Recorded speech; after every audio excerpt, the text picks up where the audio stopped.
بسم اللہ الرحمن الرحیم۔ اجمیر شریف کی سرزمین صوفیاء کرام کی خوشبو سے مہکتی ہے، اور اسی مقدس سرزمین پر اللہ تعالیٰ نے اپنے ایک عظیم ولی کو اسلام کی روشنی پھیلانے کے لیے بھیجا۔ یہ وہ دور تھا جب ہندوستان میں ظلم، ناانصافی اور جبر عام تھا۔ طاقتور کمزوروں کو دبایا کرتے تھے اور انسانیت کرہ رہی تھی۔ انہی حالات میں سلطان الہند حضور غریب نواز حضرت خواجہ معین الدین حسن چشتی اجمیری رحمۃ اللہ تعالی علیہ اجمیر شریف تشریف لائے۔ سامعین، اس زمانے میں اجمیر کے اطراف غیر مسلم حکمرانوں کا تسلط تھا۔ غریب، مسکین اور فقیروں کے ساتھ سخت سلوک کیا جاتا تھا۔ اجمیر کے قریب ایک بڑا اور مشہور تالاب تھا جسے انا ساگر کہا جاتا تھا۔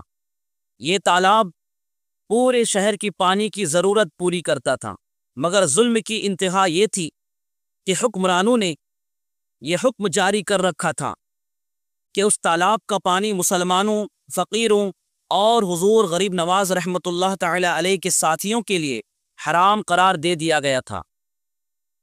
اگر کوئی انا ساگر سے پانی لیتا تو اسے سزا دی جاتی، ذلیل کیا جاتا اور قید تک میں ڈال دیا جاتا۔ سامعین، ایک دن حضور غریب نواز رحمۃ اللہ تعالی علیہ کے چند مرید پانی لینے گئے تو انہیں سختی سے روک دیا گیا۔ جب یہ خبر حضور غریب نواز رحمۃ اللہ تعالی علیہ تک پہنچی تو آپ کا دل مخلوق خدا کے درد سے بھر گیا۔ آپ نے نہ غصہ کیا، نہ بد دعا دی، بلکہ سکون کے ساتھ فرمایا، پانی اللہ کی نعمت ہے، اس پر کسی بادشاہ یا حکومت کی نہیں چلتی۔ سامعین، حضور غریب نواز رحمۃ اللہ تعالی علیہ اسی وقت اللہ تعالی کی بارگاہ میں متوجہ ہوئے۔ آپ نے نہ کسی لشکر کو بلایا، نہ طاقت کا سہارا لیا، بلکہ اپنا سر رب کائنات کے حضور جھکا دیا۔ روایات میں آتا ہے کہ حضور غریب نواز رحمۃ اللہ تعالی علیہ نے انا ساگر کے پانی سے ایک چھوٹا سا پیالہ بھرا اور فرمایا، اگر یہ پانی اللہ کا ہے تو اللہ اسے روکنے پر بھی قادر ہے اور بہانے پر بھی قادر ہے۔ اللہ تعالیٰ کی قدرت سے ایک عجیب منظر ظاہر ہوا۔ دیکھتے ہی دیکھتے انا ساگر کا پانی کم ہونے لگا۔ جو تالاب ہمیشہ لبریز رہتا تھا وہ آہستہ آہستہ خشک ہونے لگا۔ شہر میں خوف اور حیرت پھیل گئی۔ لوگ ایک دوسرے سے کہنے لگے کہ یہ سب اس فقیر کی دعا کا اثر ہے جو اجمیر میں آیا ہے۔ کچھ ہی وقت میں انا ساگر تقریباً خالی ہو چکا تھا۔ سامعین، جب حکمرانوں کو اس واقعے کی خبر ملی تو وہ گھبرا گئے۔ پورا شہر پانی کی قلت کا شکار ہو گیا۔ لوگ پیاس سے تڑپنے لگے، بازار سنسان ہو گئے اور زندگی رک سی گئی۔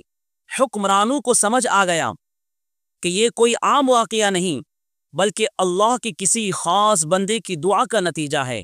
سامعین، آخرکار حکمران اور ان کے سردار حضور غریب نواز رحمۃ اللہ تعالی علیہ کی خدمت میں حاضر ہوئے۔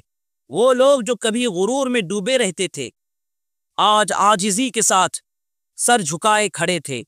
انہوں نے کہا، ہم سے بہت بڑی غلطی ہو گئی، ہم نے اللہ کی نعمت لوگوں پر بند کر دی۔ ہم معافی چاہتے ہیں اور وعدہ کرتے ہیں کہ آئندہ کسی کو پانی سے نہیں روکا جائے گا۔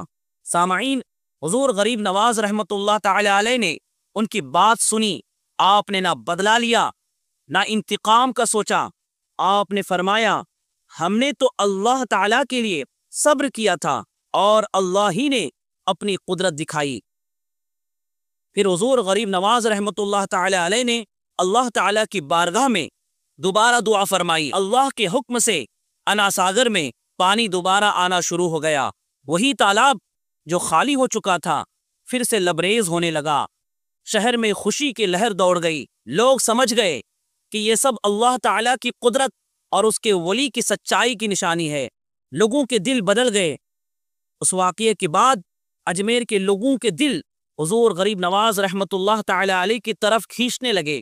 لوگ آپ کے اخلاق، آپ کے صبر اور آپ کی عاجزی سے متاثر ہوئے۔ بہت سے لوگوں نے اسلام کے بارے میں سنجیدگی سے سوچنا شروع کیا اور اسلام محبت اور اخلاق کے ذریعے دلوں میں اترنے لگا۔ سامعین، علماء کرام فرماتے ہیں کہ یہ کرامت طاقت دکھانے کے لیے نہیں تھی، بلکہ ظلم کے خاتمے اور مظلوموں کی مدد کے لیے تھی۔ اولیاء کاملین ہمیشہ اللہ ہی کو ہر طاقت کا مالک سمجھتے ہیں اور خود کو اس کا عاجز بندہ جانتے ہیں۔ انا ساگر کا یہ واقعہ ہمیں یہ سکھاتا ہے کہ ظلم زیادہ دیر نہیں چلتا اور اللہ تبارک و تعالی اپنے نیک بندوں کے ذریعے مظلوم کی مدد ضرور فرماتا ہے۔ حضور غریب نواز رحمت اللہ تعالی علیہ کی یہ کرامت آج بھی ہمیں صبر، توکل اور انسانیت کا درس دیتی ہے۔ اللہ تعالی ہمیں حضور غریب نواز رحمت اللہ تعالی علیہ اور تمام اولیاء کاملین کے نقش قدم پر چلنے کی توفیق عطا فرمائے۔ آمین یا رب العالمین۔ السلام علیکم ورحمۃ اللہ۔